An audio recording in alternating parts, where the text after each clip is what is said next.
Hello everyone, today we'll talk about how to fix or how to solve the problem of Poweramp. You will go to settings.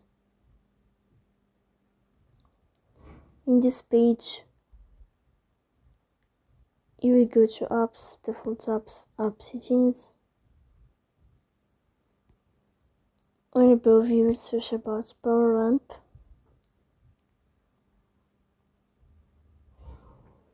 Here we click on first stop and you will click OK. Then you will enter to storage.